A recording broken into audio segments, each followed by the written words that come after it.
welcome to Book Obsession. I'm Ashley Gunn. Before we get started, I wanted to let you guys know that starting next week and until September, I'm only going to be doing one book review a week, just simply because my daughter will be out of school and I'll have a little less time. Starting up again in September, I will do 2 book reviews again, and I will let you guys know in advance when that's going to come. The book review today is going to be Brightside by Kim Holden. Absolutely incredible book. It's the first book in a 3-book series as of right now. I do think there's some room for growth in it, and it's from the Brightside series.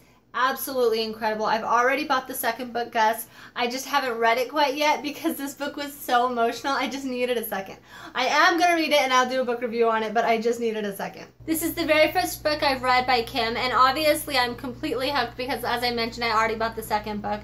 The way that she writes characters has got to be one of my top 5 favorite authors for character development. She had me completely in love with not only Kate, the main character, but also Gus, Keller, which is becoming a love interest. I mean, even the neighbors, I was completely in love with every single person of this book. There's even a roommate who's kind of a jerk, but the way that she's written, it's almost like she's misunderstood. And I found myself wishing that Kim wrote a book for her at some point so that I could find out her story. Just beautiful. Kate is this hilarious, optimistic, beautiful person inside and out who uses the word dude too much. But unfortunately, life has dealt her a really bad hand.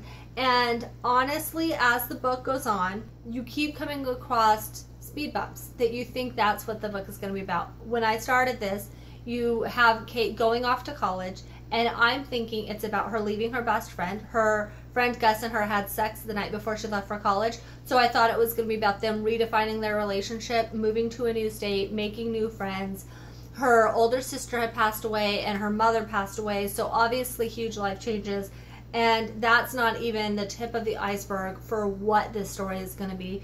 Kate is just incredibly talented. She plays the violin, sings. Gus is actually the lead singer and guitarist for a band, an up-and-coming band, and you're going to get to know his story of them trying to take off. But I don't want to go too much into the storyline because I feel like there's something precious about being able to discover Kate's story as you go along. Personally, this was very much reminiscent of A Walk to Remember. If you know that movie, you're going to have some idea of what you're going to experience when reading this book.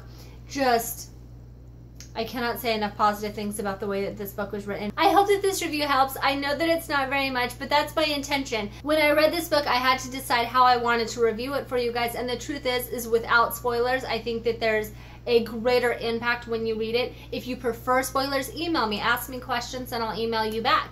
If you have any questions or comments, recommendations, put those down below. As always, like this review if you liked it, subscribe if you want my reviews every week, and I will see you all again soon. Thank you for joining me.